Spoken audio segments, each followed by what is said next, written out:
Yep. As do I. So I will start the recording now, Chair. Okay, thank you very much.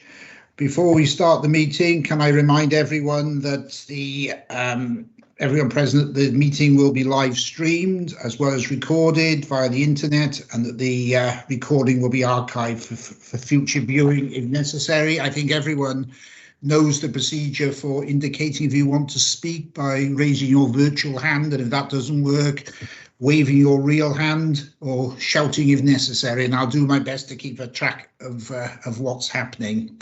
So welcome to the November meeting of the Learning and Culture Scrutiny Committee. Agenda item 1, apologies for absence. Do we have any, Catherine? I do have Councillor Parker's apologies. Now, he is still trying to get online, I believe, but if he's unsuccessful, then he apologises. Okay, what, for not being here or being unsuccessful? Both, I'd imagine. Probably. Okay, right. The agenda item 2, the minutes of the meeting held on the 14th of October. Is anyone happy to move those as a true record? I'm happy to move. Happy to second. Okay, thank you very much. Agenda item 3, are there any declarations of interest?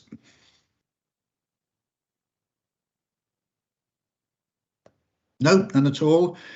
Now we've got three reports today. I'm going to take them. I'm going to take the first report as it is, as number 4, but then I'll take the youth service as agenda item 5 and the consultation as the final item. So agenda item 4, the improvement and accountability framework. Okay, good afternoon, everybody. I'm Clara Siri. I'm the Managing Director at Central South Consortium.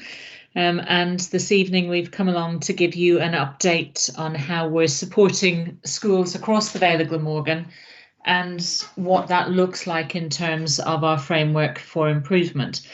So my colleague Andrew is going to take you through a presentation in a moment, but I just wanted to point out some of the parts of the report to you.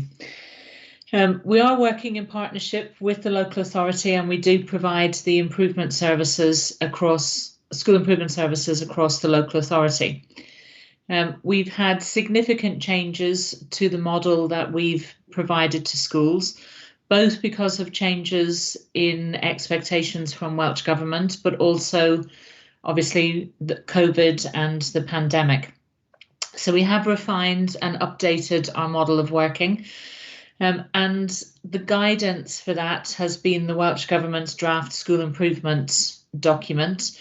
It is unfortunately still draft. We don't have an estimated date for it changing from draft. It has gone through consultation, and I believe there's a copy in the pack that you've got. I wanted just to remind you of how we work within Central South, and I'm sure you know this information already. Our mission is very much about empowering schools to improve the outcomes for all learners, and our model is designed very much to build capacity and not build dependency. So we are working alongside the leaders in school to ensure that the provision is appropriate for the children within their school. And we do challenge those schools, but alongside that challenge, we also support them so that they can implement the local and the national priorities. As I've said, Andrew is going to take you through the local arrangements and our own interpretation of the framework for school improvement. But I just wanted to remind you that it's more than, the organisation provides more than improvement partners and challenge, which is what Andrew is going to talk to you about. In the report, paragraph 2.1 lists some of the other work that we provide to schools. So the improvement partner is the key role within the organisation, and they coordinate and broker all of that support. But I think it's also worth pointing out that we do have that support for the Welsh language linked to every school. There is an NQT programme, and there are a range of professional learning programmes that are on offer both in terms of national priorities and local priorities, and bespoke to individual school priorities. So I'm going to stop talking to you. I know Andrew's going to take over and share the information about our model, and then Karis, who's the Principal Improvement Partner, is also with us this evening, and at the end we can take any of your questions. So Andrew. Diolch yn fawr, Clara. Prynhawn da bawb, I'm Andrew Williams, one of the Assistant Directors at Central South Consortium. I think I've met a number of you before. My role within the consortium is around improvement and partnerships. I'm hoping Catherine's got my presentation ready to flash up on the screen for me. Great, thanks Catherine. Okay, as Clara's already alluded to, we've had some significant changes in the way that we're supporting and working with schools. And one of those key changes has been the suspension of categorisation. We all know the famous categorisation system where each school in Wales was given a colour, green, yellow, amber and red. And that was a benchmark of the amount of support that school required.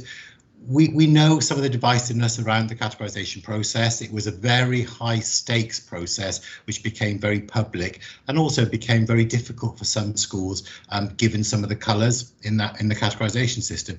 So when it was suspended, it gave a really good opportunity to rethink the way we were going to work with schools. Categorisation has some real benefits, and one of the key benefits was to ensure some consistency across the support allocations right across Wales. With the suspension of categorisation, the draft guidance coming out from Welsh Government, there was a real worry that that consistency from south to north, from east to west across the country wouldn't exist. So if we got the next slide, please, Catherine.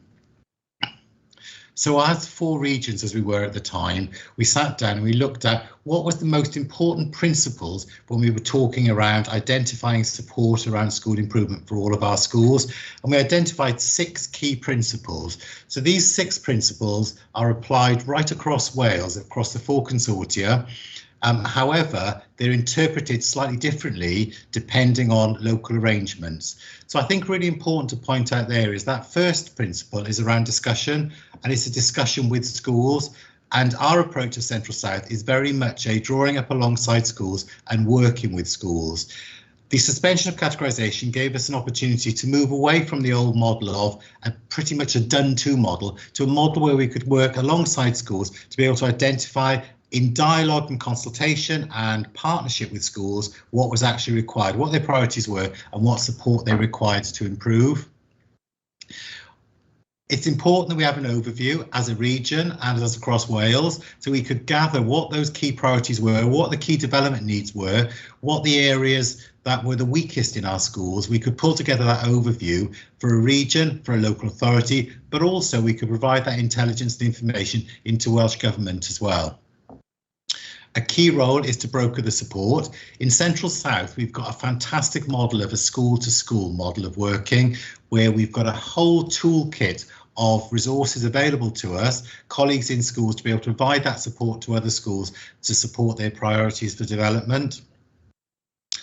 Term evaluation is really important. It's that ongoing dialogue with schools about the progress they're making towards their priorities. And it's us being able then to provide local authorities and elected members with information about what progress schools are making towards their own priorities. Linked to that is risks to progress. If there are issues in schools, we need to make sure there's a clear line of dialogue between schools, us and local authorities about what those risks might look like. And finally, and importantly, it's a collaboration. There needs to be an acknowledgement and an acceptance that for education to be successful for all our learners, it needs a collaboration from all the services that exist to support our young people. And it's that conversation and dialogue that happens amongst all of them. And those are the real 6 key areas of important principles. The first one is discussion with schools, right down to the collaboration of all people involved in the lives of our youngsters. Thanks, Catherine. So the role of the improvement partner. So originally we were called Challenge Advisors. With the change in approach, we changed the name to Improvement Partner because we wanted to symbolise that improvement was the key business, and also it was the partnership that exists between us and between schools. So the role for us hasn't really changed around support and challenge. Challenge is a strong word. If support is done effectively, challenge happens out of effective support. So we very much have put support before challenge, because we believe that it's having the right conversations and asking the right questions will enable schools to be able to challenge their thinking and to move themselves forward and identify what actually needs to take place to improve the outcomes. One of the big changes for us as a region is the work that we do around supporting the reform agenda. So our job previously was around support and challenge. That still exists. However, there's an additional role now for us to make sure we're supporting schools effectively and appropriately to be able to display and adopt the appropriate behaviours ready for the significant areas of reform that are happening within education. And there are 5 key areas of reform that we're preparing schools for. Thanks, Catherine. In the old system of categorisation, there was the allocation of days. So a green school had 4 days, a red school had 25 days, an amber school 15 days. There was always a little bit of a disconnect there, because an amber secondary school with over 1,000 pupils had 15 days. Similarly, an amber primary school with 100 pupils had 15 days. There was always that disconnect with the amount of support allocated days that took place. Because of the situation we now find ourselves in with the pandemic, a lot of schools are finding themselves in very different places than they were before the pandemic. So in the new structure, we've allocated 7 days minimum to all our primary and nursery schools, 10 to special and PRU, 10 to secondary schools, and then 16 to our all through schools. Those are a minimum allocation of days. So those days are there for conversations with schools, to start to work with schools to look at their priorities, to start to support schools around their self-evaluation, and for us to start to get an understanding of where schools are in the light of the last 2 years. I say it's the minimum number of days. They don't have to be used. It could be that a school is comfortable with the information and we're comfortable with the information on 4 or 5 or 6 days, but there's a minimum of 7 days for a primary that can be used. We've still got the statutory function of head teacher performance management, etc., that we still carry out as well. One of the things that we've pledged to do as an organisation is we've pledged to provide the support for any priority that a school identifies. So if the school has identified, for example, boys literacy as a priority, we pledge to provide the appropriate support to that school. That would come on top of those minimum number of days. So we did some basic maths back at base, and some of our more challenged secondary schools, for example, were having in excess of 40 days support, even though the allocation should have been 25 days. So we're very used to being able to provide additional above and beyond support to schools. And that support might not be all central staff. It could be support via brokered support by school to school. Thanks, Catherine. So our support and challenge function are very much the same as they always were. It's about making sure the school has the right priorities for improvement, and those priorities are identified through effective self-evaluation. So one of the key roles of all of our central staff when they're working with schools is to support schools around their self-evaluation processes and monitoring processes. It's not for us to undertake all of those processes with the school, but it's for us to be able to dip test those processes to see if the school is actually acknowledging the correct information that they're receiving from their monitoring processes, and are they using that appropriately. So we work alongside the school in their monitoring cycle to support them and to make sure and validate some of the judgments that they're making. It's really, really important that if we're making judgments and we're reporting on those judgments, they're born out of first-hand evidence. So if we're having a conversation about standards, it's really important that we've actually looked at first-hand evidence of what standards look like. Similarly, if we're talking about the quality of teaching, we need to know what that teaching looks like. We need to have seen it first-hand ourselves before we can actually validate and comment on that. In some of our record keeping systems, you might see statements along the lines of the school has reported. In some instances, we will report on what the school said to us, and we're very clear that that's what the school said. But in other situations when we report, we can be clear that this is evidence we've seen and is validated as first-hand evidence. So I've already mentioned about all the priorities identified in the school development plan. We will pledge to support those if it is appropriate for us to support them. And then similarly, where we're identifying those areas that need development, we're also identifying areas of emerging practice. And every school has got some practice there that is worth acknowledging. So it's us building a knowledge bank of where some of that really good emerging practice is, so we can start to move it around the system. Thanks, Catherine. So whereas before we had 4 categories of schools, now we've got 2 areas. We've got the schools that are in our core support, and that is the majority of schools across the region, and then we've got our enhanced support schools. The reality of the support that core and enhanced receive is negligible, in all honesty. The difference in the support is the amount of monitoring that takes place. So we work much more closely with the school and with the local authority colleagues to make sure that the monitoring that takes place in our enhanced schools is really tight. We're really helping the school focus on identifying what their progress actually is. And then we can look really closely about if their progress isn't on track or isn't effective or isn't making the necessary improvements, if it's a limited progress, we can then look at the reasons around that. Why is that? Is it to do with something within school, or is it something to do with the support we're actually providing? And we can start to redress that balance and look for the most effective support we can. We monitor progress termly, as I've mentioned. So we've got a document called the School Improvement Partnership Log. So within that, we record all of our school visits and school interactions. So we started that new system in September. That system has got a record of all the high-level school priorities.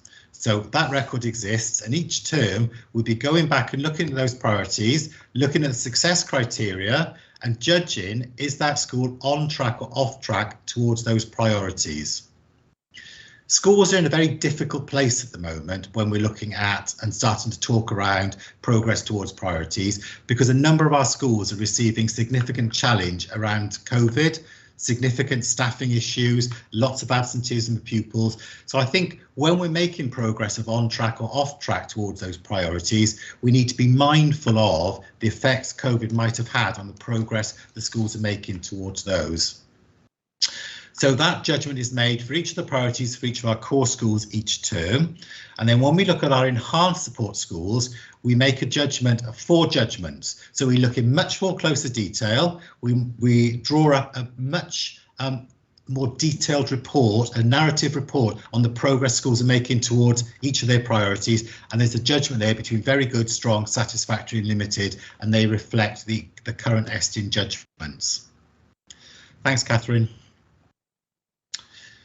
The first bullet there links with local authorities. I've already talked about the importance of collaboration. It's a one service approach, and so schools call on a whole range of services to support youngsters, and it's really important that we link in with all the services offered and we share the information, we take partnership within the information to be able to provide the best support we can. Because we all know, for example, if we look at ALN or attendance, even though that doesn't strictly sit with a school improvement service role, those are key functions that we need to make sure we've got knowledge of and we're supportive of, because if youngsters aren't attending, that's going to have a significant impact on the attainment of those youngsters. Similarly, it's around the provision for ALN and us supporting the quality teaching agenda that needs to sit around that. The deployment of our IPs is very different this year, because I've talked around the minimum number of days, and also I've talked around we will support any priorities that is appropriate that we support within the development plan. It's really important that we acknowledge that one IP doesn't have all the solutions and all the answers. It's a very much blended approach to school improvement. So the IP is the real central pivotal person that holds the intelligence and holds the information, but they're making sure that they're brokering the effective support to be able to, the best person is delivering the best support to that school.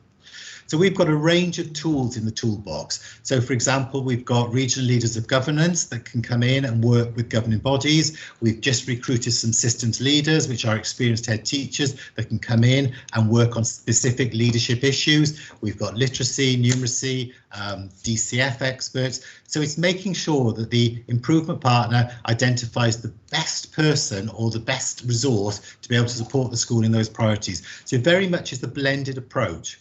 The school improvement partner is the pivotal person because they identify the right brokerage, but also they're responsible for ensuring that we're recording and monitoring the work that's happening and then the early signs of impact that's happening through that work. And I've said there about the collective responsibility, and it's the collective responsibility for all of us really is to ensure that the support that's being provided for schools is the right support, it's having the right impact, and the youngsters in our schools are receiving the best quality education that they can. Thanks, Catherine. And then the last slide there is just some of our comms connections where there's additional information. I know I whipped through that quite quickly. I'm more than happy to take any questions. I think, as Clara said, we've got Caris with us as well. So between us, I'm sure that we'll be able to respond to any questions you might have.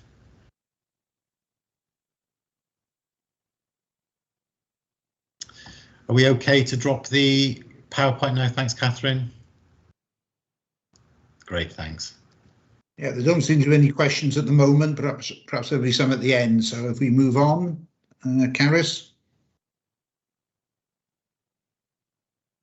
Oh, so 2 questions I can see. One from Councillor Norman and one from Councillor Parker. So Councillor Norman first.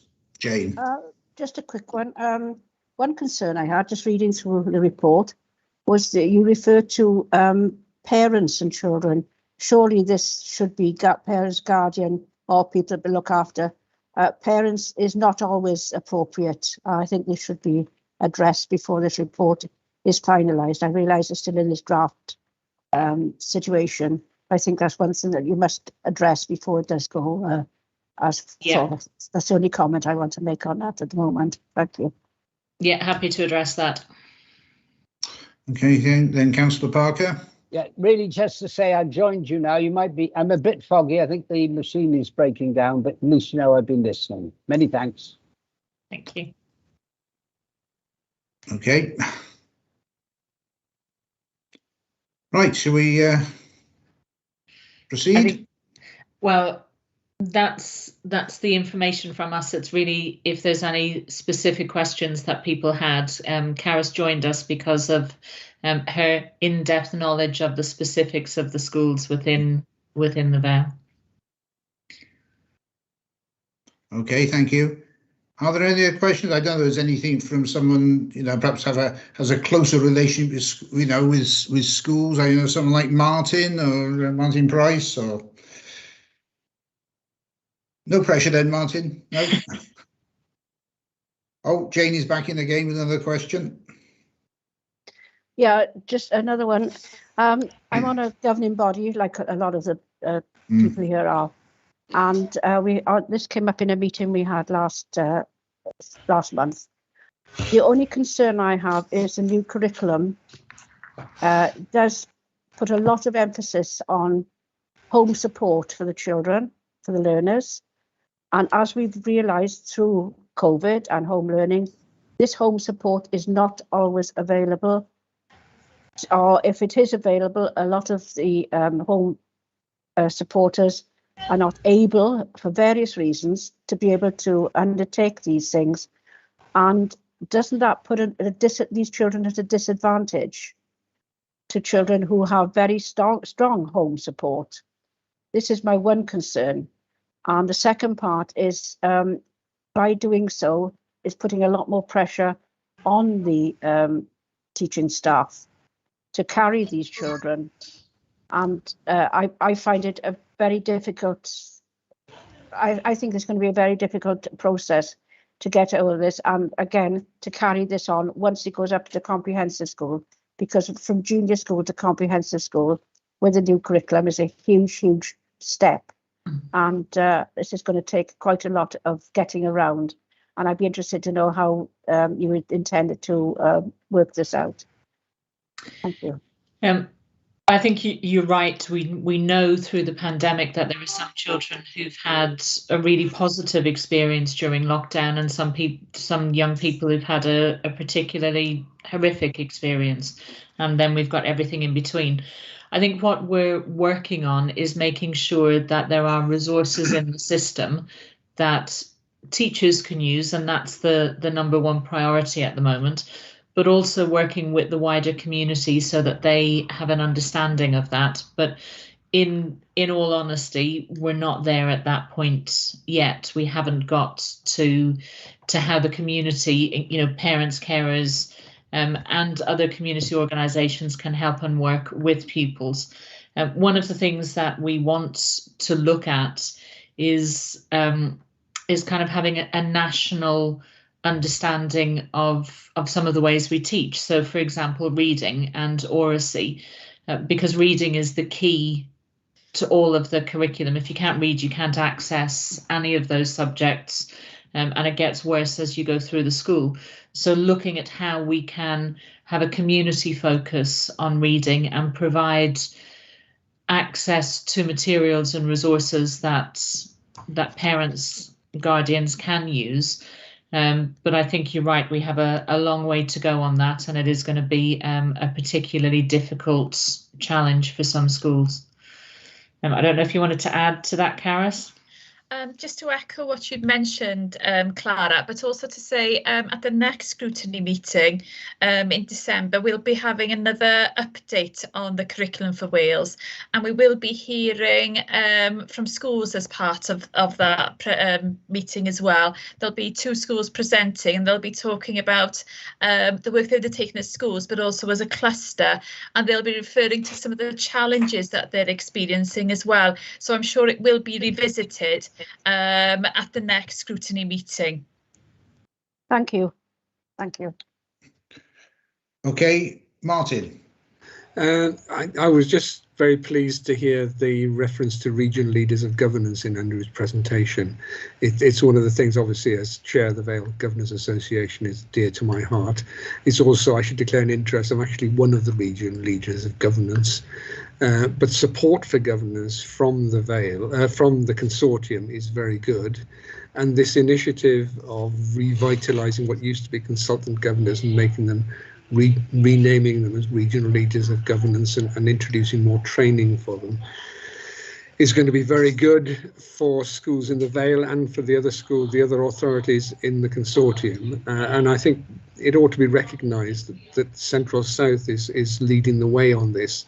It doesn't happen in the other consortia in the rest of Wales, and I think that's very important and is a great benefit to schools in the Vale. Indeed. Okay, thank you, Martin.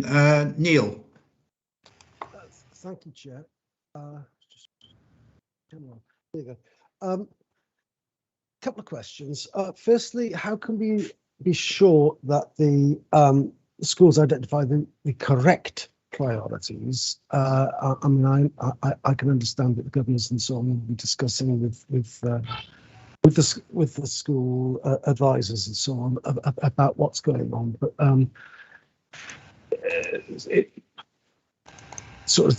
actually identifying the correct priorities might be more difficult. And also, how can we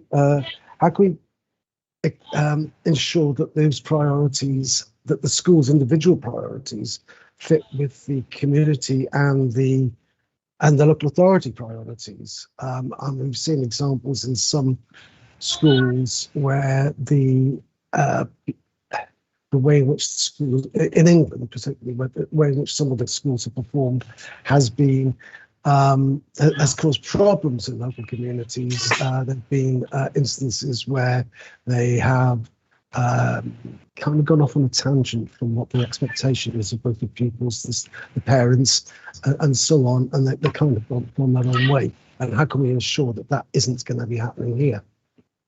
Thank you. If I start with that, and then I'm sure Andrew will be able to add a bit more detail to it. Schools are identifying their priorities, and they are challenged on those priorities by the school improvement partner, and they provide the evidence of why they've chosen those priorities. It's also looking at the success criteria that those schools expect from their priorities, and making sure that those link in with both the local authority and the national priorities. So I know one of the things we've got to be careful with when we look at the priorities in some schools, there isn't an explicit priority, let's say around well-being. But when you actually look at the success criteria for all of their priorities, well-being is woven into those, so it's there through everything. Those priorities are discussed with the partner. They're then fed back into our local authority meetings, so we can see what's happening across an individual local authority, and then they're shared with officers within the local authority. And all of the improvement partners are aware of individual local authorities' specific priorities and the national priorities. So it is a kind of web of information that's been spun around those priorities. I would say at this point in time, for the vast majority of schools, the priorities have really strong evidence that they're the priorities that need to happen. Where there are some schools where the priorities have been challenged both by the improvement partner and then questioned again at the local authority level.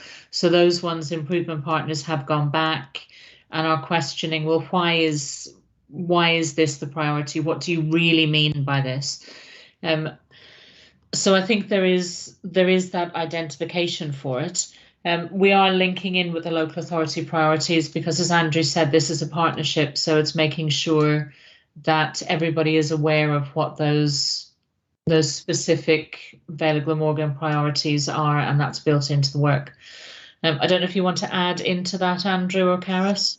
I think talking around the web that you've talked around, effective school improvement is born out of effective self-evaluation, and self-evaluation leads to identifying areas for development within a school. So any priority a school is identifying as a priority for improvement needs to be born out of effective self-evaluation. So there's an evidence base around the reasons why that priority was arrived at, whether it be through book scrutinies, learning walks, data, whatever the mechanism of monitoring and self-evaluation has taken place, that will be the evidence base for that priority. And when our improvement partners have been in schools having those conversations around priorities for improvement, they've been talking and looking at the evidence that has led to that priority being identified and being able to support the school in identifying or even honing down the priority to make sure it is a tight focus that will actually have an impact. Can I just come in just to add one other thing in terms of the awareness of the local authority priorities, just to echo Clara made reference to the fact that information has been shared with improvement partner.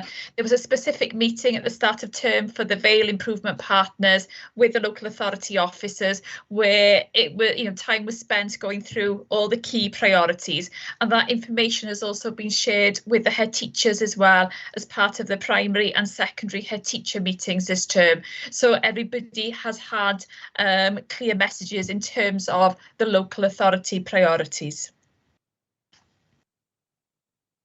Okay, well, if there's no one else wanting to speak, the recommendation for this report is that we consider the report. I think we have considered the report. Does anyone have any specific recommendations or proposals they'd wish to make?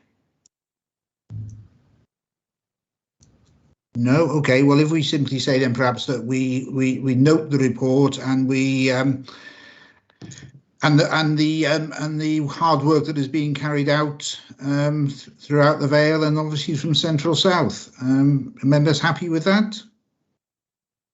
Well, no one said no, so we'll take it as read. So can I thank both Clara and Andrew for coming along this evening and presenting. It is very interesting. It's quite a complicated subject, but I think you've made it you know, you have actually made it very clear, I think, this evening in what you've done. So can I thank you for that? And you're more than welcome if you wish to stay for the remainder of the agenda, or if you want to finish that little bit earlier than the rest of us, you're more than welcome to do so.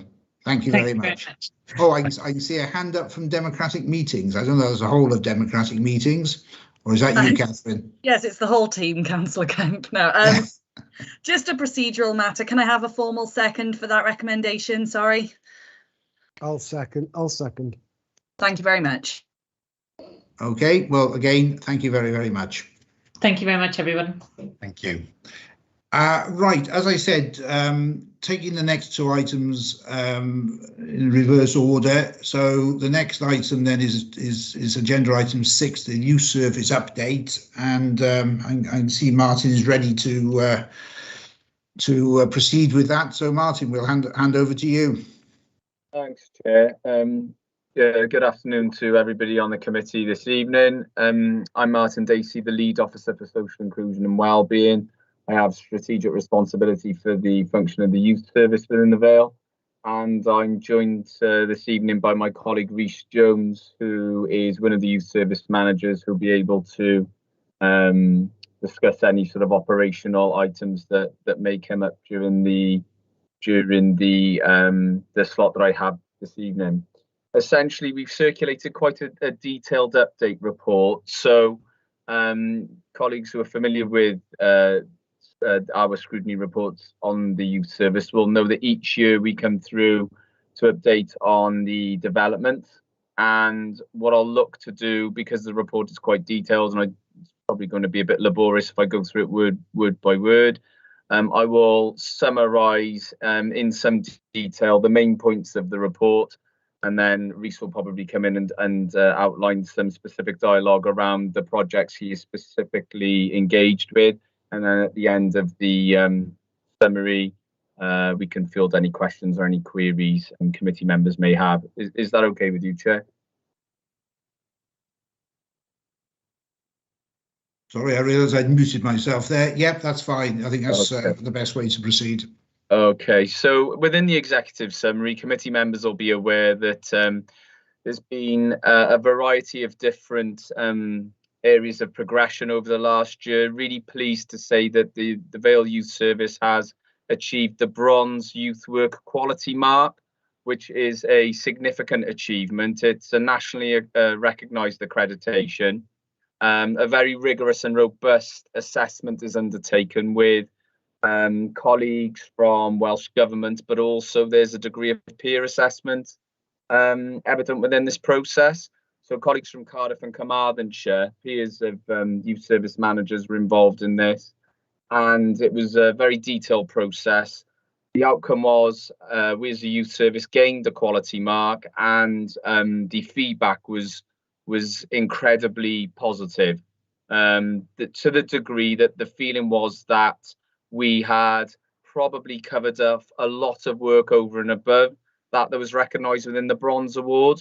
So as such, we've prioritised now looking to achieve the Silver Award, which is it's not a direct and hierarchical structure in place over these accreditations, but ultimately it is an enhancement upon the Bronze. The Bronze is a really, really good quality award and we're very happy with it, but we are ambitious and we are striving now to achieve Silver. We're aware that there are other local authority neighbouring partners who are now only renewing their Bronze. So we do feel that we've made a good start. And in the calendar year 2022, we are going to push forward and look to be accredited to Silver level, which will be, hopefully, if we can achieve it, a really fantastic recognition of the work of the youth service. There's been huge adaptations made because of the pandemic. I think we spoke last year as we were beginning to come to terms with the impact of the pandemic and all that came with it, that we had to adapt hugely in terms of our digital presence, that we weren't able to meet with young people in the way that we had prior to the COVID pandemic because of issues such as social distancing. A lot of the activity for the months where it was possible to do so, because it was obviously warm enough, dry enough and light enough outside, we moved our activities to outside areas such as parks and safe spaces in the community where we could work with the young people. Obviously, committee members will be aware that's a little bit more tricky now as the days draw in and the weather worsens. So we're looking to be as creative as we can around outside activities with a kind of socially distanced element if we are indoors for any period of time. Also within the executive summary, we've mentioned our Inspire projects, I2A, Inspire to Achieve, and I2W. Committee members who are familiar with previous reports will know that these two projects are absolutely critical in addressing the needs of those young people who are at risk of becoming NEET, which is not in education, employment or training. Obviously, a prime focus of the youth services to ensure that as few as possible young people end up in this group. And a lot of work has been done in recent years to reduce the numbers in this group significantly. I know Reece will probably come in around I2A, I2W later within this dialogue, because there is some issue around it being European Social Fund funded, and that funding pot ending in December 22. So some issues there.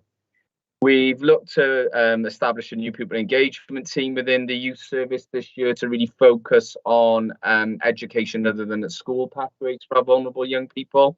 This was previously a function of our pupil referral unit, which has moved under a Scholar Derry, so our young people can get greater access to therapeutic provisions.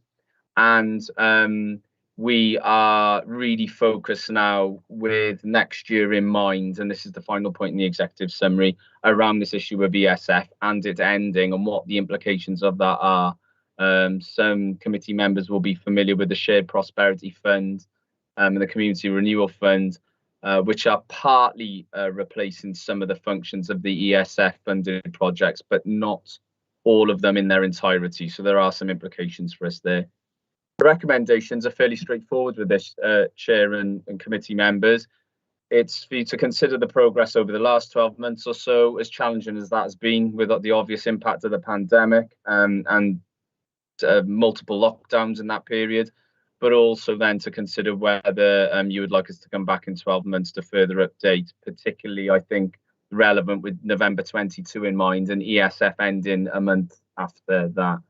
Here I can see Councillor Thomas has got his hands up, so I'm happy to field questions during the dialogue, if that's easier. No. I'm just getting my hand up, anticipating your permissions. Carry on, no problem. Please. Shall I field the questions at the end then, Chair? Is that easier?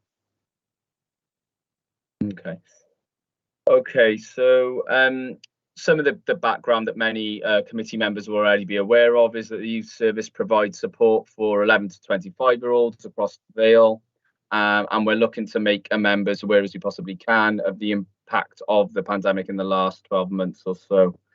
It's been a mixed bag in this respect. We've seen the engagement level drop to a very low number of 4% of the population. Our average in previous years has been about 15%, which obviously highlights really the impact of the lockdowns and the inability to be able to engage indoors in youth clubs and these sorts of settings as widely as we had previously. On the flip side of that, we have far more young people percentage-wise accessing national accreditations than the national average. We have 34% in that category against the national average. So really quite pleased with that, but obviously looking now as we hopefully, and I think we're all in this position where we're hoping things will get a little better over the coming months, where we can widen out participation, particularly on the universal side of the service. Hugely pleased with the quality award, as I said earlier, in terms of the bronze, and it's noticeable really that the quality of the youth work practice was commented on in the report, as well as our ability to kind of manage performance as well. So some really strong areas there heightened in the accreditation. The universal service has been as probably the most greatly affected aspect of the youth service in terms of the impact of the pandemic.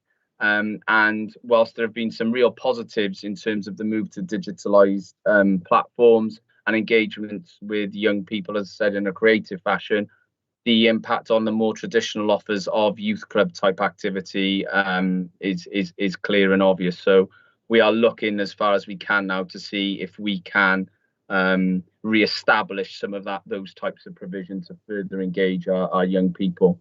We're also looking to really change our youth participation structures to be able to broaden out participation and include a far more wide-ranging group of young people than potentially had been engaged with through things like the Youth Cabinet and Youth Forum previously.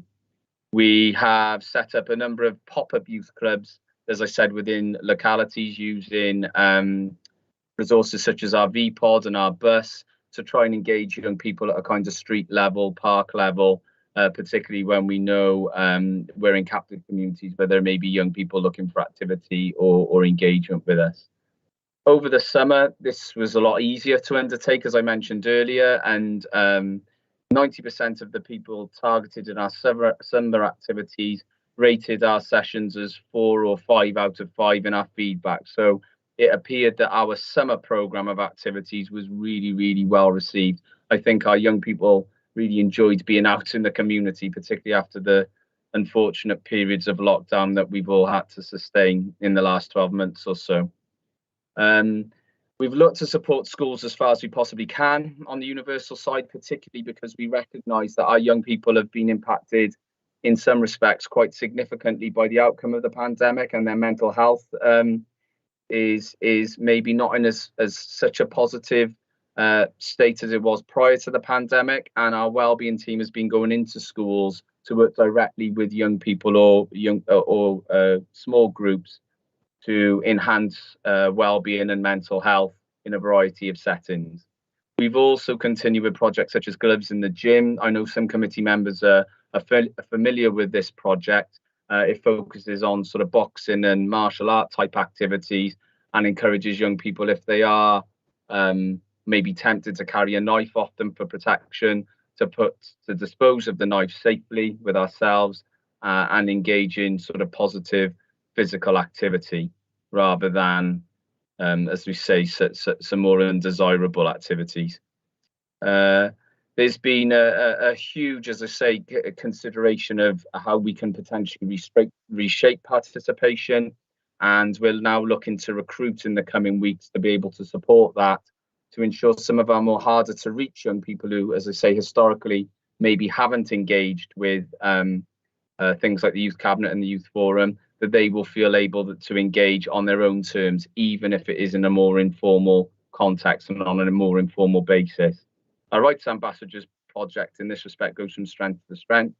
And there's been, and I was part of this, as was Councillor Burnett actually on Friday, a really strong gathering around the school council network meetings, where a range of topics were discussed, such as climate change, the equalities issues potentially presented in the community, and democratic rights of young people as well, of which Councillor Burnett spoke with some passion with our young people in terms of them ensuring that they exercise the democratic rights to vote. Welsh Government have offered us access to various grants, which we've looked to secure to focus on the enhancement of pupil wellbeing and also to target youth homelessness. This is a real issue that we're mindful of in terms of the outcome of the pandemic. And 39 young people who are at risk of homelessness have been engaged with by the project, which is in partnership with Llamai, to ensure that wellbeing parcels were distributed. We ensured vital projects such as sanitary products are available for some of our targeted young people, and to ensure, in the most sort of basic terms, that young people had warmth and shelter where those things were becoming a bit of a risk. We have ensured that the wellbeing service, which is funded by Families First, has continued to target young people in the schools, and high numbers of referrals have come in 2023, well over 50, and we're looking now to ensure that we're prioritising our young people so they gain that access to the valuable mentoring and youth engagement that the youth service provides. I'm coming on here to inspire to achieve and inspire to work. you want to speak in a little bit of detail around the achievements of these projects? And I think probably committee would like to hear about how well we compare to some of our neighbouring authorities and also partners within this project. Yeah, that's no problem. I think, as you can see in the report, obviously the Inspire to Achieve and Inspire to Work are doing really well in the region. We are going through the third reprofile for I2A now, and we're about to go through the third reprofiling of I2W. This effectively will draw down an additional 270,000 to support the learners in the Vale, and I would say that's the only reason we've managed to achieve those reprofiles is due to the amount of young people that we're enrolling onto the programme, and either supporting obviously at pre-16 or potentially post-16. The figures there on 2.15 and 2.18, you can see there's a lot of enrolments that we have worked with. We are above target on the majority of those outcomes. Where we are slightly low on the reduced risk and need from the outcomes claimed against I2A, that's just due to accredited outcomes. So once a young person gains a qualification, we can then gain the reduced risk and need. However, obviously certificates have come in late this year, so we weren't able to claim those until slightly later, but obviously those figures are now looking really positive. When you look at the outcomes for the Inspire to Work programme, you know, especially there on qualification outcomes, which is 309% against target, it shows the amount of young people post 16 that we are putting through training, skill building, getting them ready for work, education, employment or training, and specifically there you can see the 106 that we've supported into job placements, and again that's 83% above target. It's, you know, we're doing really well on those programs, and you know, I think that is going to be an issue for us obviously going forward, especially next year when this funding comes to an end in December 2022, without more clarity from Welsh Government in regards to shared prosperity, the community investment fund. We're looking for that now really to start making those alterations and changes so that, you know, we can continue with the great success of the programme really. Thanks for that, Rhys. I mean, it's just really to restate what Rhys has said there to committee members. The achievements and the output of these projects is really noteworthy, and I think, you know, it's one of the areas of youth service work that is worth celebrating the most, particularly when you compare the outcomes to some of our local authority neighbours and also some of the partner organisations. Rhys's teams in that aspect of the youth service have a lot to be proud of, and I'm sure committee members will recognise that. The reports in regards to the youth engagement progression framework and the NEETs targets themselves obviously comes through in March time once we get the final figures from Welsh Government. But I know we've got some NEETs figures there that have shown the amount of support that the NEETs programs and the ESF programs have supported with those figures, and year on year those NEETs figures have reduced due to the amount of preventative work being done. So, you know, it shows how much this element of ESF is supporting the YEPF agenda. And as you know, I know this year we're slightly looking a little bit above target due to PLAS data coming in data, and because of COVID data, it's limited us, and we're currently 4 times over the normal amount. So, you know, there's going to be plenty of door knocking to do over the next couple of months to try and target those young people who are classed as unknown or not in education, employment or training. But, you know, I think it shows a lot of the programs that are having great success within the service. Okay, well, yeah, sorry, Martin. Yeah, no, and I was just going to wrap up really there, Chair, by saying the youth engagement programme, which again some committee members will be aware of, which supplements the work of the Centre of Learning and Wellbeing, what was the pupil referral unit at Dyth, continues to function up until the point at which Dyth, Centre of Learning and Wellbeing, will be able to offer a 5-day offer to our young people when they move to their hoped new building in 2023. And then the report just outlines really briefly how by addressing the NEETs agenda in the way that we've outlined, but also by having such a strong focus on alternative education provisions and well-being, we are able to comfortably address some of the 3 key aspects of the well-being agenda. And in terms of our resources and legal considerations, I mean, the thing that jumps out really there is what Rhys has said, Chair, around the fact that we are significantly reliant on grant funding.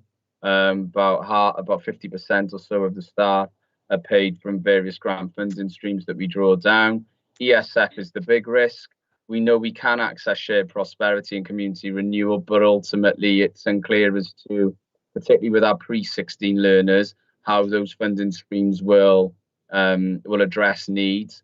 And so we are considering now, we're looking to consider, over the course of the next 12 months, how potentially we would utilise our resources to ensure that those projects targeting young people who are at risk of being needs pre-16 can continue beyond the life of the European Social Fund. So plenty of food for thought, I think it's fair to say, over the next 12 months as we ready ourselves for the end of ESF funding. That's pretty much it, really, Chair, in terms of a summary of the report. And then obviously I can see there's a number of hands up. Happy to field any questions or queries. Okay, thank you both for that. Hope it's not totally a question of fielding the questions, but sorry, wrong word. Happy to have a discussion about any other questions or queries. Okay, I can see there are 4 people who have indicated they want to speak, so we'll go through those in order. Neil, to kick off with you. Thank you, Chair. Firstly, I'd like to congratulate the Youth Service on the bronze quality mark and the work that they've been doing under very, very trying circumstances.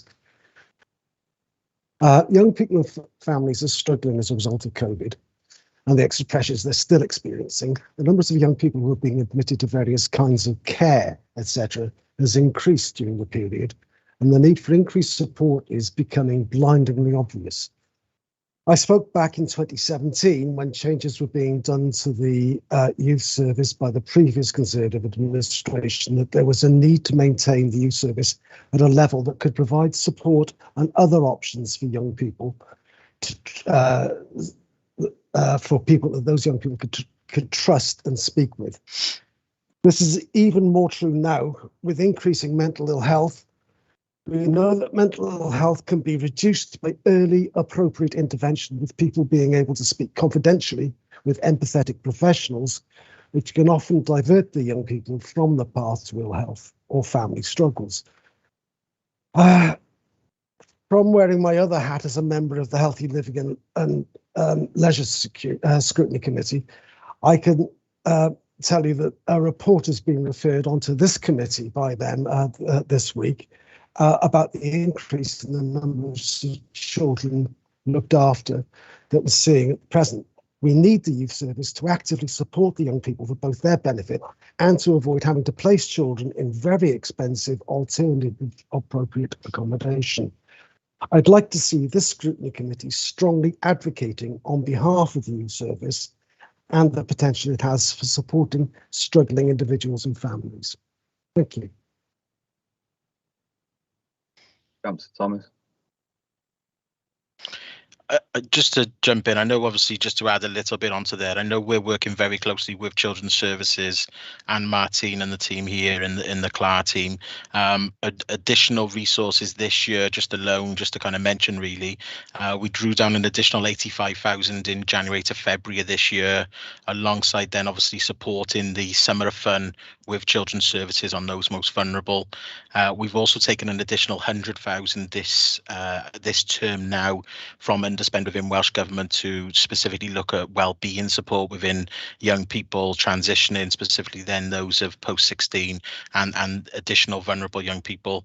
And also we're working very closely with play and sports now at the moment in regards to the winter of well-being, an additional 270,000. But I would say there is a lot of collaborative work across the board within the education teams, the CLAR team, ourselves, inclusion in supporting those learners. And what I would say and kind of emphasize really is the new pupil engagement service that I'm managing and coordinating here in the Vale since the changes. We are supporting a lot of those learners early days in the SENT process that Martin leads on, with schools identifying those that are most at risk and obviously putting in interventions of support. So it's just to give the committee really just a bit more of an understanding as to some of the extra stuff that we have done this year as on top of to support those learners really. Yeah, I can understand that, and I actually support. But I kind of guess I was referring to point 4.5 in the report, where you're talking about the funding and the fact that grant funding allocation from Welsh Government has resulted in a rise in provision, but it's not guaranteed beyond the end of the current financial year. And I'm advocating in support of that, and keeping that funding, and perhaps in investment in youth service saves money in the long term, because you're not paying for the more expensive provisions that you're going to have to provide either through children looked after or through youth justice even, both of which are extremely expensive compared to the youth service. Thank you. Okay, thank you. Sandra. Thank you, Chair. Chair, I've got a couple of questions. Is that okay? That's fine. Yes, no okay, problem. Thank you. I just wanted to ask whether the team know what the NEETs figures are for 2021. Have they sort of been released yet? They haven't been verified at this juncture, Councillor Perks. As Rhys said, we've still got a fair bit of door knocking to do and engagement with young people. So yeah, we're unable at this point to verify that. Just to obviously give you some idea at the moment, obviously last year's figures, we were at 13 young people in year 11 that were classed as NEET. Because of the delay in the PLAS data as part of the Welsh Government, they stalled that data coming in. That's gone across to careers, and therefore the destination data was held up. Last week, that figure stood at 176 young people. Yesterday, it stood at 70. This morning now, it stands at 45. So the team are already ready to go out and start doing door knocking to identify them and reduce that number and see where those young people are, or if there's anybody then that are NEET, and that we just need to get on that support ASAP, really. Thank you. I suppose the other question that I have is, I'm sure we've sort of seen in the Barry District and other papers that there was problems with use on Halton Road, King Square and stuff like that. And I just wondered if the youth service provides sort of like a firefighting service where, sort of there might be issues with youth on the street that needs, sort of support and stuff. But what it says, but not necessarily firefighting. We have worked with the ASB PSG task group with the local policing team. We'd identified obviously early doors from the young people climbing on top of the buildings and the little bit of vandalism really. We had changed all of our external provision to then track that area as an area of priority. And we've worked closely then with Mark Jones, the sergeant, and a few of his team then to try and identify some of the use and put on something productive. Obviously, there's been an escalation of that with the windows being broken. Now, part of some of the projects and the issues in that Halton Road, obviously the graffiti project, we've been working with the Barry Town Council on that graffiti project and sorting out the Burton's site that was graffitied. We've got young people as part of that process. We've done the Summer of Fun, which was then supporting young people doing the graffiti awareness sessions down with Hurt So Good. So we've been trying to do a range of projects really, including then I know part of last week and half term, we took young people up to Oakwood as an outing to try and get some of the young people out of the area. But we are kind of working closely with the facilities team here in the Vale, alongside then the local policing team, community safety and YOS then. Even last week they were doing a street safe program on bonfire night and Halloween, and they were using our vehicles and resources to try and target some of those young people and identify and get them into alternative activities really. Brilliant, thank you. Can I ask one last question, Chair? So, Councillor, if I can just come in there. Oh, sorry. All I was going to say was I think what we're trying to do is put on sort of proactive, productive activity areas where we think, young people may, rather than, as Rhys says, maybe act in a kind of reactionary fashion. So we are, we're looking to engage primarily in the hope that obviously through positive engagements, our young people don't engage in other activities which are less favourable. Okay, so before I ask my last question, I must get in that thank you for your hard work and all the outcomes that you've had. But I suppose my last question is, and I know this is just an interim report and just a short report, I wondered if it's possible to have a breakdown of the actual figures we have, so the qualification levels that people have attained, where they've sort of industries they've gone into work, different things like that, if that's possible, at how far they've moved from where they began to where they've ended up. But no, I appreciate you putting those figures in there. But just if you bring in another report, a longer report, if that's a possibility at all, please. Yeah, no problem. Thank you. Thank you very much. Okay, Thank you, Chair. Thank you, Sandra. We've now got Isaac. Hi there. Firstly, thank you for everything you do, I can say as a young person. But one thing I would like to say is quite a clear conflict of interest with the youth cabinet. Obviously, it's not active at the moment, but I was a part of that and I'm part of ongoing discussion. So probably good to declare that just in terms of honesty. I mean, it's going really well, and I think a special thanks to the youth workers involved in that, because it's a hard process, but communicating from what the council's cabinet is saying and what we're saying, it's been going really well. Thank you. Okay, thank you very much for that. I'm sure it's appreciated. And lastly, I've got Jane. Thank you, Chair. First of all, I wish again to add my congratulations to everything you've achieved. And this is quite a local one, actually. Do we have any news or any update on the youth service operating in Lantrit Major now? We had quite a strong youth club going in CF61, and I don't know if this has this resumed yet?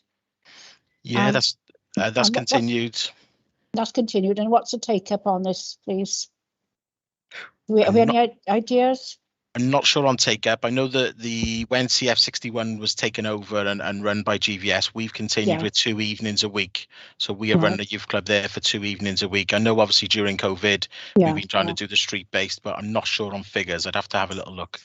Yeah, we can come back on figures. Is that okay? And we can highlight then exactly what the take up is on those days.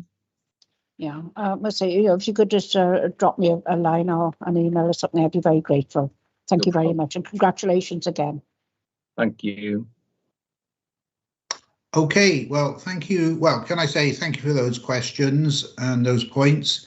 And again, can I echo what's been said both to Martin and to Reese for all the hard work that is put in and the achievements. Are members happy to move the 2 recommendations?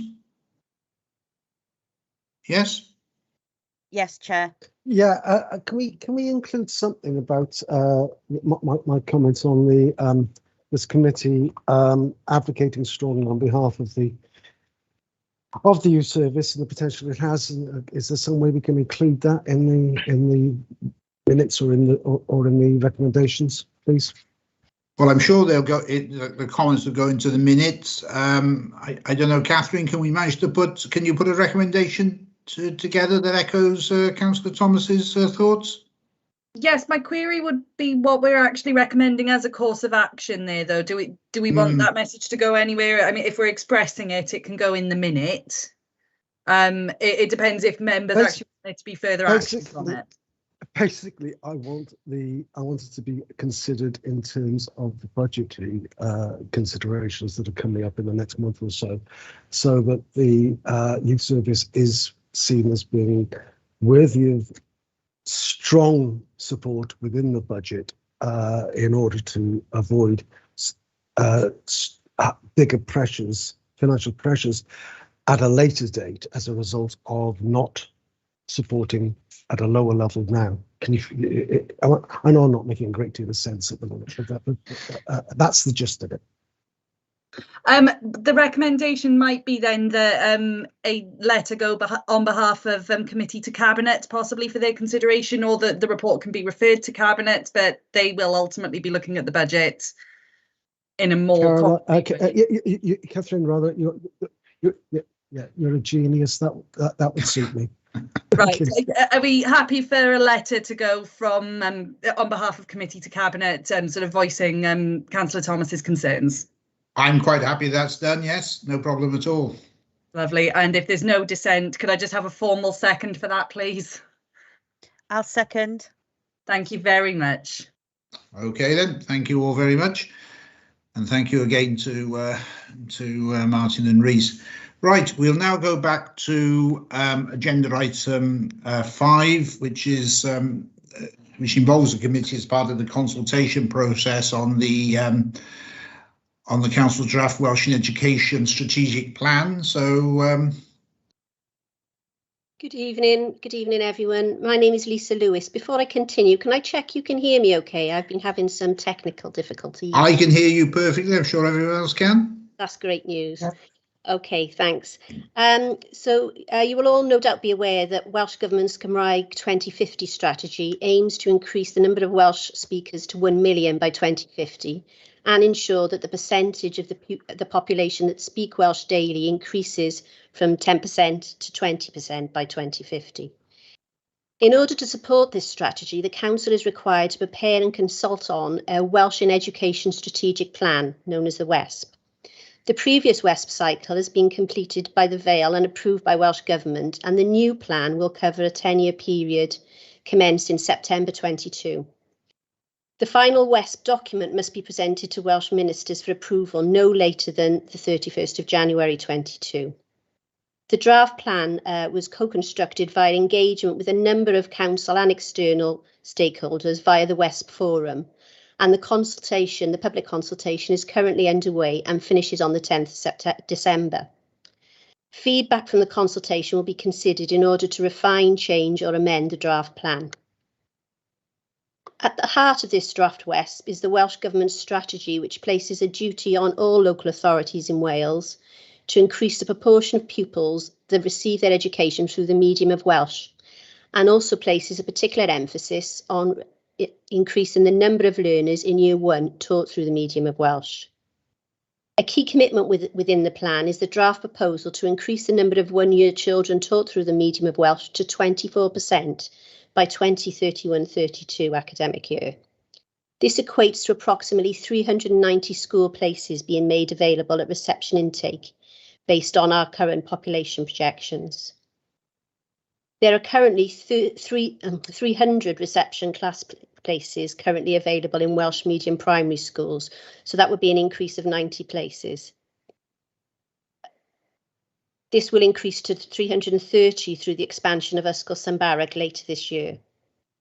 For comparison, in 2020-2021 academic year, there were 251 reception-aged children admitted to Welsh medium primary schools. That was 15.91%.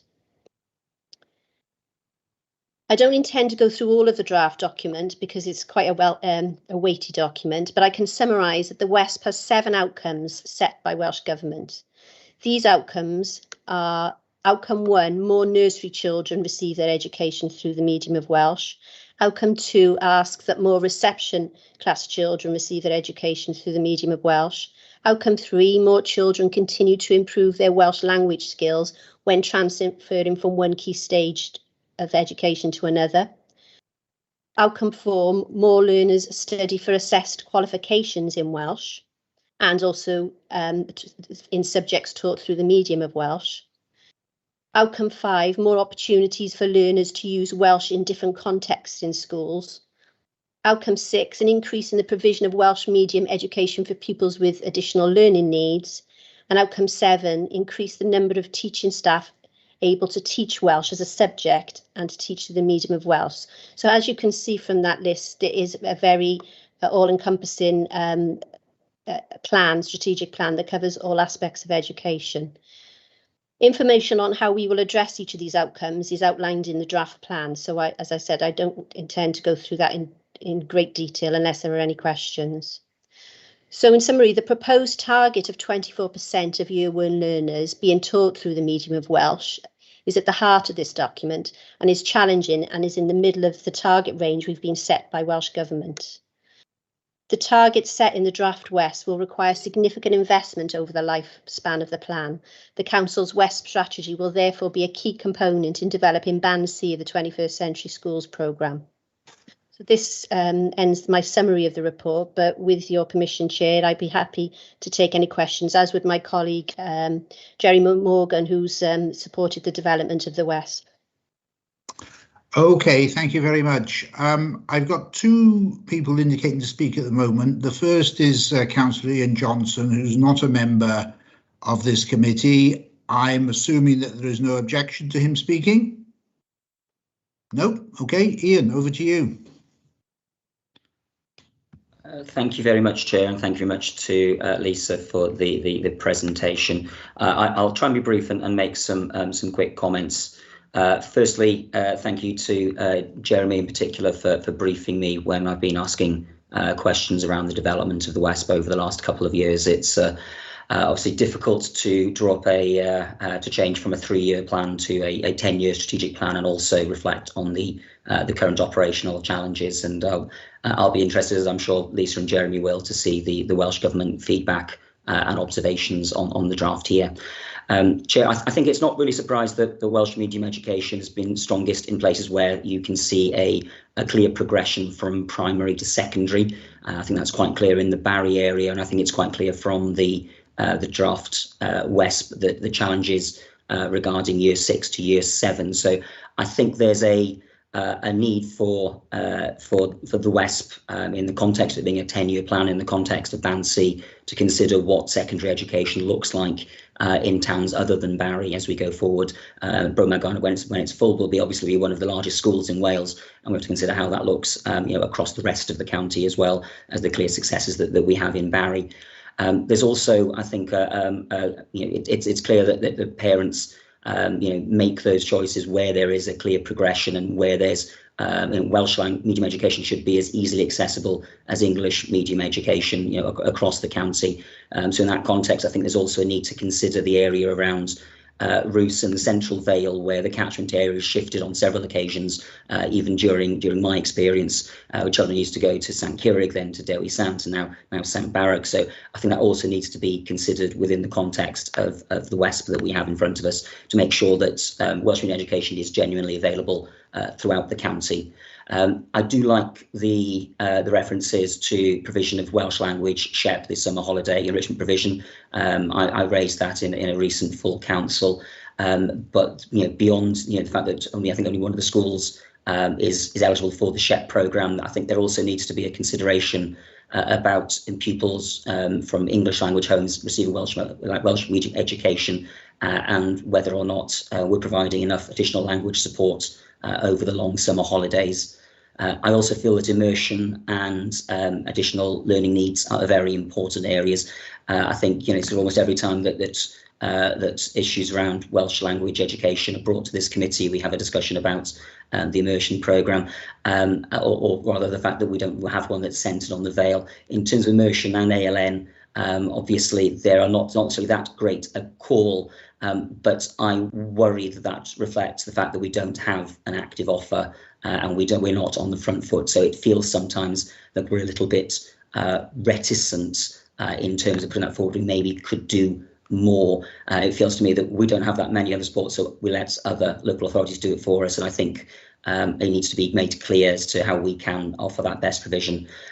Finally, Chair, I think what's most important in all of this is that the best education is available to all children across the Vale, and the options are there for all children, for parents to make the best choice for them and their children. So I think the most important thing is that provision of information to young parents, to make sure that they are aware of the options around them, so that they can make the right choice for their family as they go forward. And that really needs to be at the heart of this WESP. So thank you very much for allowing me to speak, Chair. I'm happy to, I see Lisa's got her hand up. I don't know if she wants to respond to anything particular, but obviously I'll be responding in my own fashion to the consultation in the proper sense.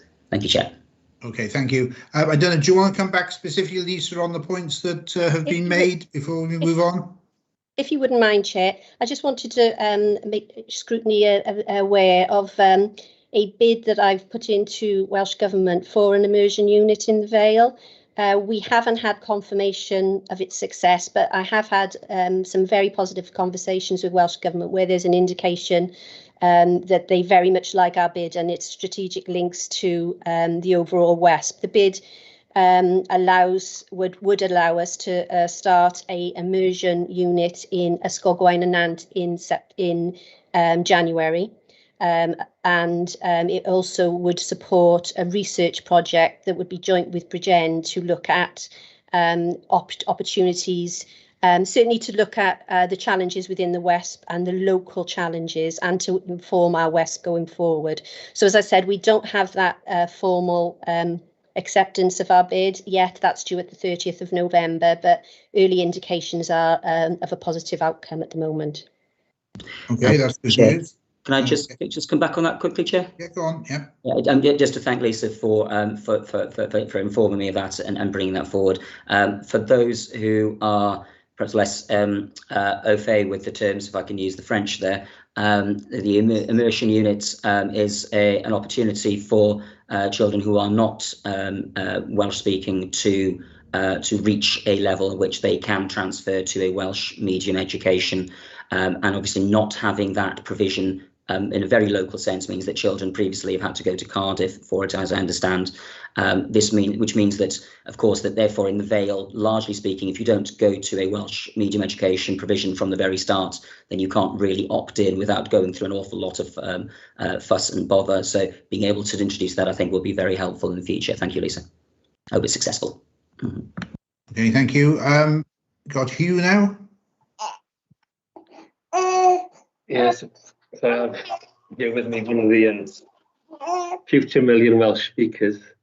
I'm not sure she'll allow me to get my points across, unfortunately, so I'll keep it very brief. But in preparation for this meeting, I spoke with some of the heads of Welsh medium schools in the Vale just to get their views on the West, from the draft West, so I could share those with you. And they reflect exactly, I think, some of the points Councillor Johnson raised there. It's very much about having the importance of having an immersion centre.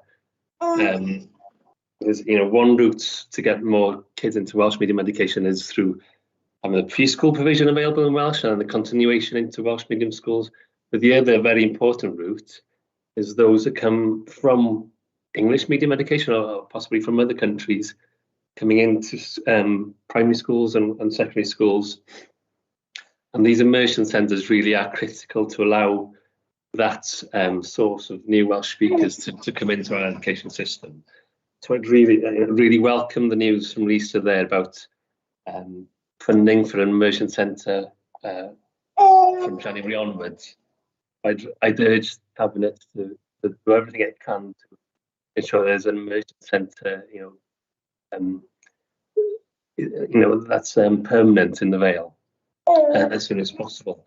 The other, and apologies for the noise here, but the other points that heads wanted to get across, again reflected in Councillor Johnson's comments, was the ALN support and the importance of ALN support, whereas at the moment, as acknowledged in the plan, there's very limited ALN support available through the medium Welsh in the Vale. What is happening is that some parents of kids in Welsh medium schools who have additional learning needs are realising that the support available in English, and because of that, are transferring over to English medium education. That's a big issue, I think, and that, I think that really needs to be addressed. The other one point that just, if I can make very quickly, was the point about the expansion of Ysgol Barrick, which is obviously very, very welcome. But that's the decision to do that was made some years ago. In fact, the kids should have been in that school now. They were supposed to open in September. So I don't think those additional, 5-year-olds coming in through the expansion of Ysgol Barrick should count towards, the figures that for this plan, which are from September 2022 onwards. I know that's when the school will actually open, but the decision was taken some time ago. So I'd hope that the additional number of 5-year-olds having their education through the medium Welsh, that the expansion of St Barrick doesn't actually count towards that. I don't think that would be appropriate. The only other thing I was going to mention is that I did speak with some heads of Welsh medium schools, as I said. They weren't aware of this consultation. I'm a governor of a Welsh medium school. I wasn't aware of it until this meeting. So there may be some work to do just to raise awareness of the consultation. Thank you. Okay, thank you for that. I've got Trevor now. Only just really briefly, sorry, just to touch on a couple of points that were raised. The Councillor Johnson mentioned about SHEP there's some good news coming through the pipeline around SHEP, that the SHEP program is going to be open to many more schools this forthcoming year. There's going to be much, and that includes all the Welsh medium schools, I believe. So there's going to be more opportunity for those funded SHEP programs in those environments, which is fantastic, because those are amazing programs.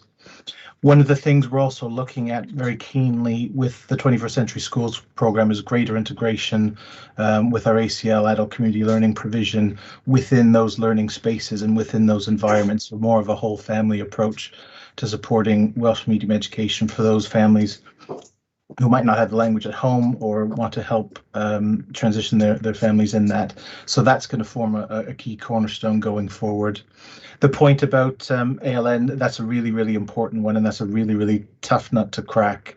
It's really difficult finding those specialist teachers. It's even more difficult to find them in Welsh speaking. So I know that's something that's been raised with Welsh Government. It's something that we're actively working towards, but I haven't got a solution for that. It's just to acknowledge that we are looking at that quite closely, and that is a difficult one for us. In terms of Hugh's comments about the Welsh medium heads, I would just say we have been in regular contact with the schools with regard to WESP. They are invited onto our forum. I don't know if it's lost because of the sheer volume of emails that's come through, but that correspondence has been there, and I'll make sure that it goes out again and they do feedback on the process. I would just also add that, I'm happy to send reminders out, but all schools have been contacted directly and all head teachers have been contacted directly. We've also shared them via social media, etc. So we're happy to do a final push on that now going forward, just to make sure. We've had over 50 responses already, actually. So the message is getting out there, and we are getting responses through. But obviously, it's important to ensure the message is shared as widely as possible. Okay, thank you for that. Right, got who have we got now? Another couple of speakers, David and then Nick. Yes, thanks, Chair. I just thought it would be remiss of me not to comment on the points raised in relation to ALN. As Trevor says, it's a really difficult situation in terms of workforce and workforce planning. There are shortages in many areas of ALN in terms of specialists, whether it's visual impairment, hearing impairment, in all areas, and that's not in relation to Welsh speakers. It's just a shortage as such. So we need to look at how we can be creative, and we have in the area of autism, we seconded a teacher from a mainstream school and placed them in Ysgol Derry and trained them up, from a Welsh medium school in order to be able to support schools in relation to autism. So I think it's more of those types of things that we need to do, be creative in terms of developing those posts internally and developing skills internally, as well as linking in with Welsh Government. A real issue as well is around parity of specialist provision. We've really had to support an inclusive model. I mean, we want to support inclusion wherever possible in the Vale, and keep young people in their local schools wherever possible. But there is no getting away from the fact that in English medium schools, there are also options for specialist resource bases linked to specific areas of ALN. Now, to do that for the Welsh medium schools is a real challenge, because of the numbers of young people with significant complex needs that would require such a specialist provision in the different areas of ALN. And some councillors on the call may remember some years ago we did establish a base in Ysgol Bro Morgannwg at the time, and that was for a very small number of young people with a range of needs. That was a very difficult time, and not a base I would like to revisit, because I don't think it was appropriate, and rather than getting parity provision, it really made things worse. So it's a really difficult difficult challenge, and maybe we need to consider something that may not be popular, but is a regional offer around specialist provision, in order to have the economies of scale required to make those sorts of provisions viable. But I can just assure colleagues that this is an area that we are very much aware that needs to be addressed, and will be a challenge going forward, and will need investment as well. There's no doubt about that. Thank you.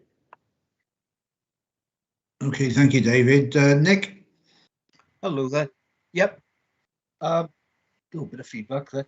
Can I just say I really welcome the notice of the Immersion Centre grant, because that's something as a committee we've been talking about for a number of years, and I hope that's successful.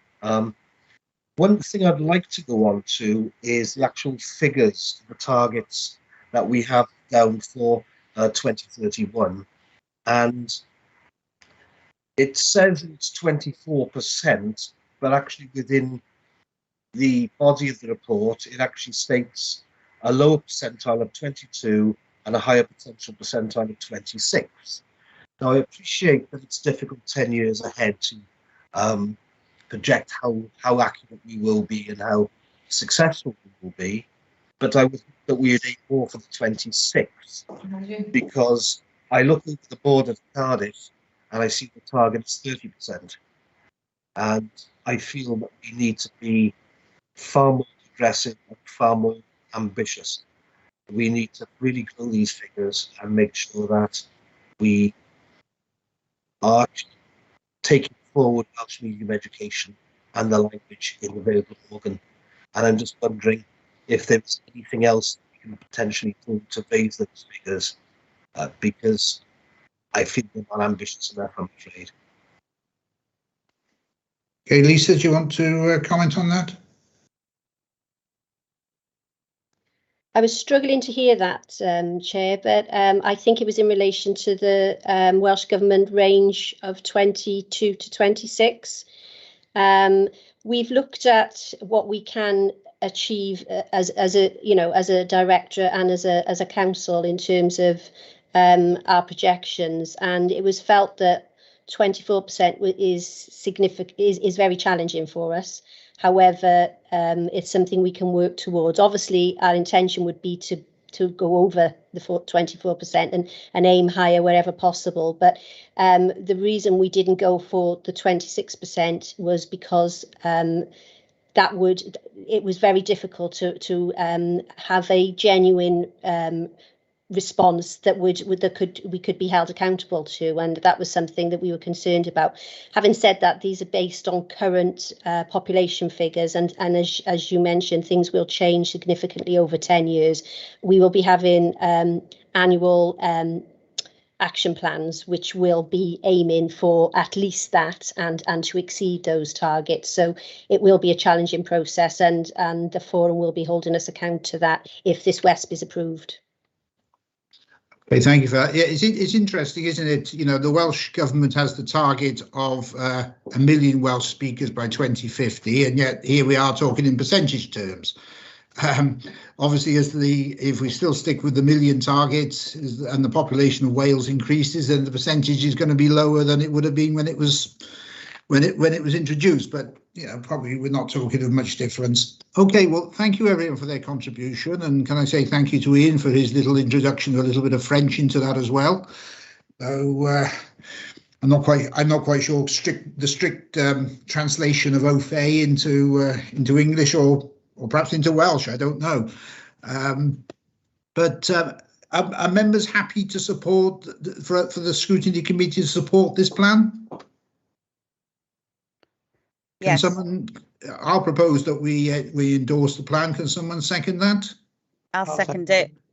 Well, there we are. We've got Nick and a disembodied voice as well. So thank you for that. Thank you. Okay, well, thank you all very much. That brings the meeting to an end. There are no items actually decided are urgent under part 1, and there are no items under part 2. So once again, thank you all for your attendance and for your contributions. Good night to you all. Thank you, Chair. Thank you. Thanks very much, everyone.